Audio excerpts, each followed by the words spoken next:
Hey, I'm Chris McCoy. I'm Toby Sells. Welcome to the Memphis Flyer podcast. Every week we hop on here to tell you what we're talking about this week.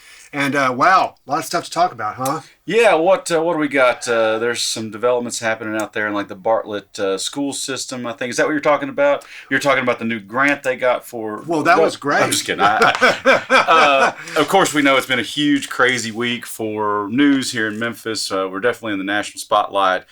Not for great, our great ball team or anything like that, or that great jazz band. I still go back to the jazz band when I need something great that's happened here. I'm like, go Central, way to go. Me too. But we know that this has been a pretty cloudy couple of weeks here for Memphis. First, Donald Trump threatened to send the National Guard in, and now we know that he has in fact, organizing a task force, the same one that he got for D.C. That's on its way to Memphis and whatever form that looks like.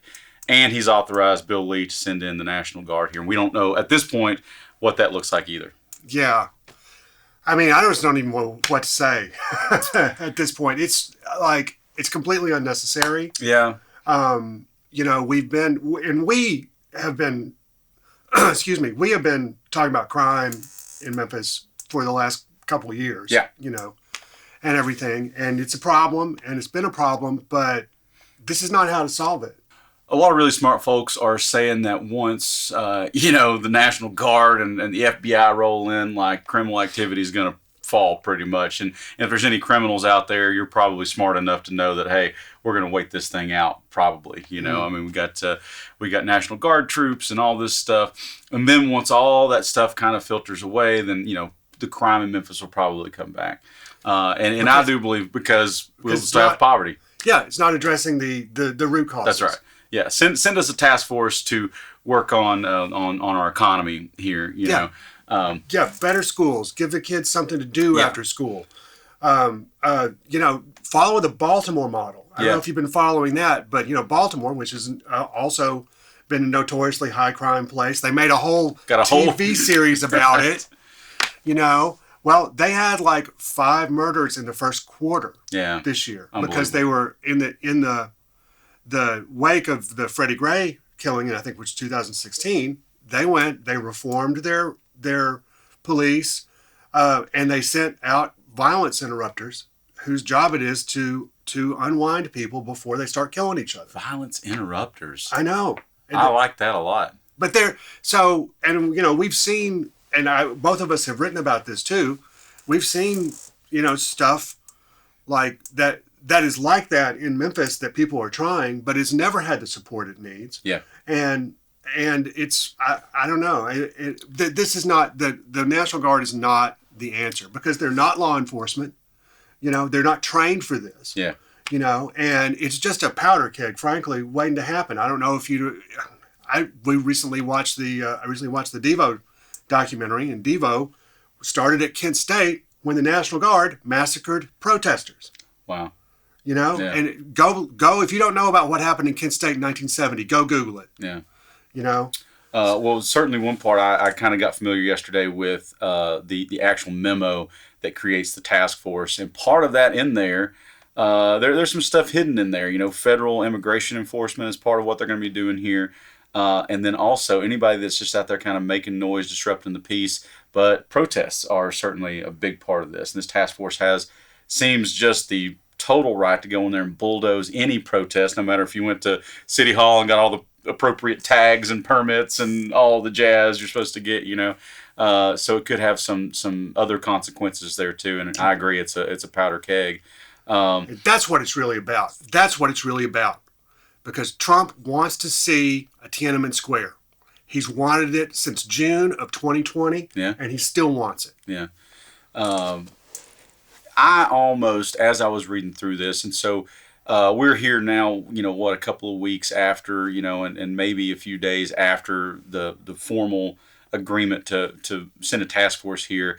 And some lawmakers have softened on this. I was about to say a name, but I'm not going to. State lawmaker from Memphis who said, we're going to, Memphis makes the best lemonade out of the worst lemons.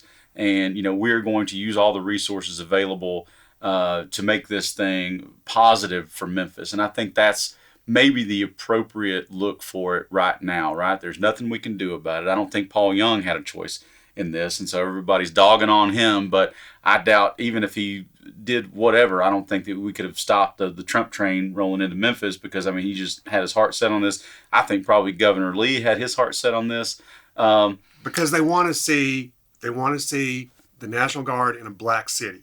That's what they want. They want to see visible oppression. And evidence for some of that is, as I was reading through this memo and this other document that came out with it, it was just like, hey, we're going to restore peace and order. This is the home place of Elvis and the blues and rock and roll, and these people and the tourists, they need to be protected and all this time.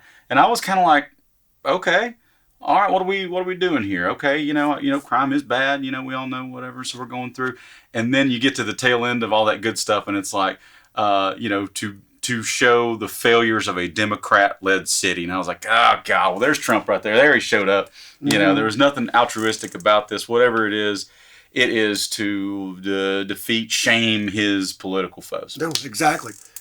And you want to help the Sun Studio. You know, I heard from somebody that works at Sun Studios that they are like at pandemic level right now because all of the international tourism has dried up. Wow. Yeah.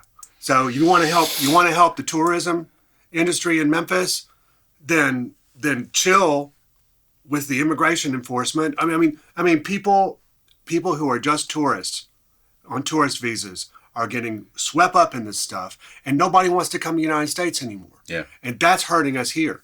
Another thing, in D.C., the biggest thing that happened in D.C. when he deployed troops in D.C. was a whole bunch of restaurants went under. Yeah. Wow, I'll have to have a look at that. You know, and the tourism angle is pretty great story angle too. I need to get in there and dig that into it. Well, anyways, so anyway, we're real happy about all that. That's an ongoing story that we're going to continue to cover over here at the Memphis Flyer, and because this story's not going away for a long time here. No, it's not. It and its repercussions and everything else.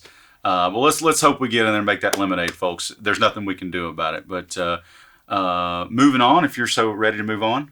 I'm ready to move on if you are. Let's talk about the best of Memphis. Mm-hmm. Hey, we're going to go from the dark stuff to the super sunshiny day over here. We are gearing up. Next week is our Best of Memphis party. Our Best of Memphis issue comes out next week. We are hard at work on it right now. Chris is hard at work on it right now. So hard. Anyway, so what this is, and I get asked every year, what is Best of Memphis and why in the world do we do this thing? And so this is almost as old as the Flyer itself. I think we've been doing Best of Memphis for 36 years, something like that. And when it started, it was a true reader poll, and you would get this ballot that you would cut out of the Memphis Flyer. You would cut it with scissors, and you would fill this thing out, and you would mail it in to our office over on Tennessee Street. And they would hire these interns that came in for 2 weeks to count all the ballots, because there were literally thousands of mail-in ballots. These mail-in ballots are so bad. Anyway, and people really chose this stuff. People complained to us that, you didn't include XYZ in this. You guys are wrong on the best burger, which nobody's ever wrong. We all know it's Huey's because Huey's wins everywhere. But this ain't us, folks. We don't pick this stuff. No. These folks are nominated from members of the community, and then the members of the community vote, and we just tell you what they said. Mm-hmm. Yeah, nominated by the community, voted on by the community. We had, I don't think I'm speaking out of school to say that we had tens of thousands of votes this year. Yeah. It's the volume on this is always super impressive, and people love it. And and then we're having a party next week and next Wednesday at Laughlin Yard, and you, my friend, whoever you are out there, winner or not, you are invited. Tickets are available to this year's Best of Memphis party. You can find them at memphisflyer.com. Go over there. I can't remember how much the tickets are, but you can come and party with us. It's been very exclusive in years past. It used to be the party of the year. You can only get in if you are a Best of winner. And we had it at some pretty crazy places. Oh, gosh. Back when Crosstown was still a ghost town over there, they had this damn party on the roof of the parking garage. Yeah, there were like shuttles going up and down. There were like gators. Yeah, yeah. You got to ride to the bottom and would go up in the top. I remember the bowling lane. What was that bowling lane on Summer? Oh, that was something Lanes out there. Stratford Lanes. Yeah, we did that. That was my first best of party. I got a whole story about that. I'm not going to go into it here. But that was incredible. That's how I got my job at the Memphis Flyer. But that was a ton of fun. But I can't overstate how big a deal best of is for us and what we do. Of course, we know there's others out there that have tried to do best of, but we are the best of in Memphis. And it's everything. It's best wax, best mechanic, best Indian food, best all these. Chris, who did you vote for best, most handsomest podcast guest? That's named Toby. Just go. I voted for you. Yes! See, I knew it. Gosh, I'm really hoping I win that one. Well, I feel like that you have an advantage in the category. So small advantage. But hey, you got to take the win wherever you can get it. Yeah, exactly. These days. So check that out. Once again, this has always been exclusive invitation only party. This year, for the first time, we're selling tickets. You can come and hang out with the best of Memphis and, tell them how much you love them. And, have a couple of beers or whatever at Laughlin Yard. It's going to be a huge, huge party. We're hope to see you there. And if we've got time, we can switch gears one more time and talk about cover. Yes, of course. The cover story, which you wrote this week. Yep, I got the cover this week. It was illuminating. It was crazy. And I think the headline ended up being River of Trash. And that is what the Mississippi River is now. That's not me saying that. That's the National Oceanic and Atmospheric Administration. That's EPA. That's all kinds of other folks out there. We got a problem with plastic trash in the river, folks. And I walked down to the riverbank down around McKellar Lake area, and it was disgusting down there. Mm-hmm. But I put it in context with some research that I did before I went down there, that by the time that the Mississippi gets to Memphis, it has already drained an area from Montana to New York. And by the time it reaches the whole, the New Orleans down there, it's covered an area, it's drained an area of about 2 million square miles. Mm. It's this insanely large place. So, if a deckhand on a towboat, throws a bottle over, or a fisherman flicks a cigarette butt in the water, that all comes right through Memphis, right down to New Orleans, out through Venice, Louisiana, and out into the Gulf. Yeah, you drop your contact lens in the toilet, that ends up there. That's right. It's and just I think I'm glad that you point out just the sheer scale of the Mississippi Valley. Yeah. It's one of the biggest watersheds on earth. It's like that and the Amazon. Yeah. It's incredible. The Mississippi is not the longest. That's the Missouri here. But as far as river flow goes, we're the biggest. Amazing fact that I learned in there. By the time that you've ever been to New Orleans down there, Algiers Point right out there? Yeah. By the time the Mississippi's flowing there, that is 166 tractor trailer loads of water that's flowing past there I think it's every minute. That flows past there, maybe even every second. I'll have to double check the story. But on the flip side of that, it's already carrying all this plastic trash. By the time it gets down there, it's down at the microplastics, right? These little tiny bits. Which is broken down. Yeah, you're not going to see like Gatorade bottles floating down. But then by the time that the water dumps into the Gulf, the amount of plastic trash going into the ocean down to the Gulf of Mexico, every minute is one garbage truck load full of plastics going into the Gulf every minute down there. Mm-hmm. And we contribute, and we certainly kind of own it here in Memphis.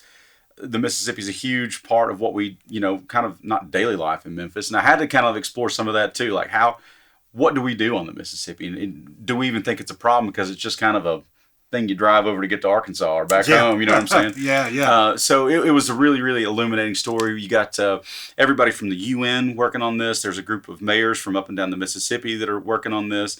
And Clean Memphis just wrapped up this huge $500,000 project to put water bottle refill stations in a bunch of schools and parks. And so they're working to get plastic bottles out of the network too. Mm-hmm.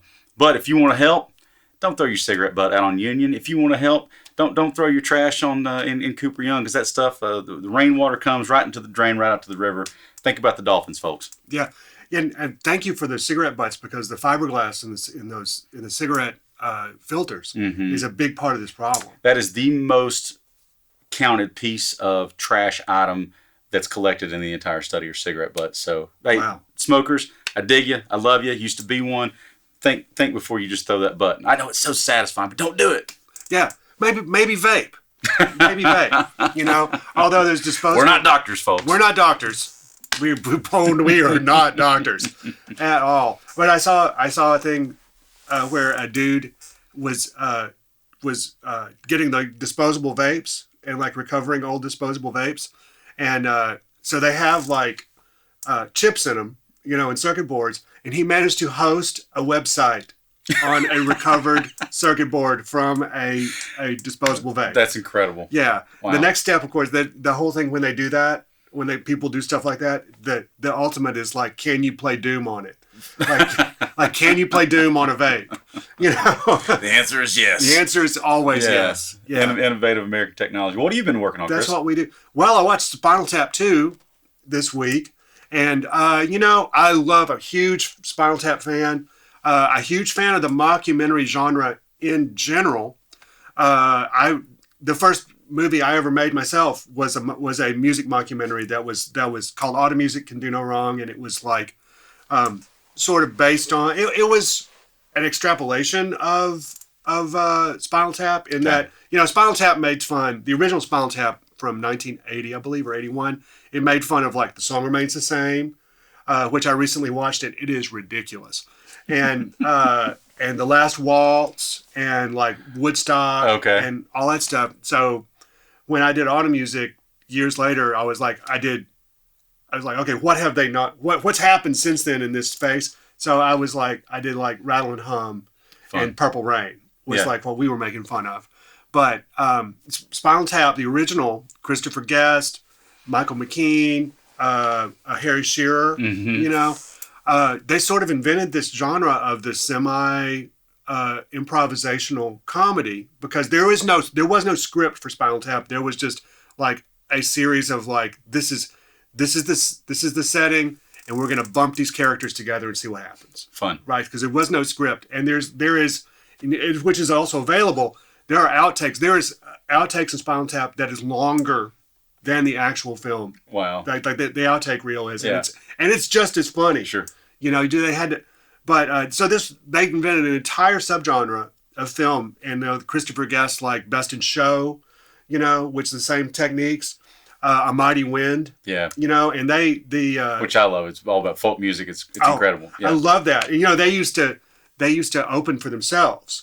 They used to open for Spinal Tap. I can't remember what the band name I can't either. Was, but they would come out and do that set, and then they would go and they would come out and do a Spinal Tap set. Wow! Like after that.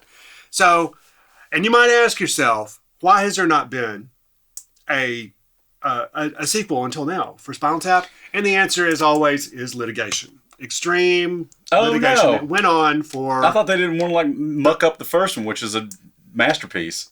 It is a masterpiece, but yeah, it was litigation. Okay. They finally won their lawsuit, and all of the rights reverted to the original. And Rob Reiner is the fourth of this. Okay. Because he was the director of it was Rob Reiner's first film, and he went on to having an incredible career. Princess Bride, A Few Good Men, like never heard of them. So yeah, I don't know about those movies.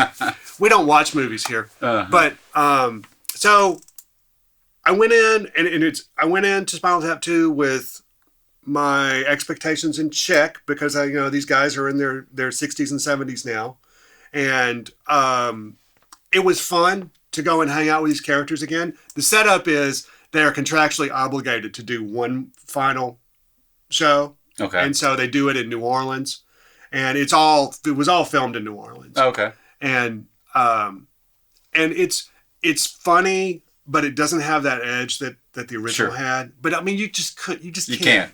Yeah, it's lightning in a bottle. Right. So what I said, and I recommend the film if you're a fan of comedy, if you're a fan of the original, if you're a big fan of the original, go see it again. It will be nice comfort food for you. If you've never seen the original Spinal Tap, go watch the original Spinal Tap. You know, and you know what? The other film I have to recommend this every time we talk about this. The other film that's descended from Spinal Tap is Pop Star, Never Stop Stopping. Sure. Which was by the Lonely Island dudes. And I don't think it did very well in the box office, but I love that movie. I've watched it like 3 or 4 times. And if you want sort of I mean, it's the same thing. It's the same technique. Yeah. You know, only like they're boy bands. It's like Justin Timberlake is, you know, Right. is the real like target of the humor, you know. But yes, highly recommend that. So if you're a big Spinal Tap fan, go see Spinal Tap 2. If you've never seen Spinal Tap before, just watch This Is Spinal Tap, and then if you feel the spirit move you, go to the sequel. Nice. That's my bottom line this week.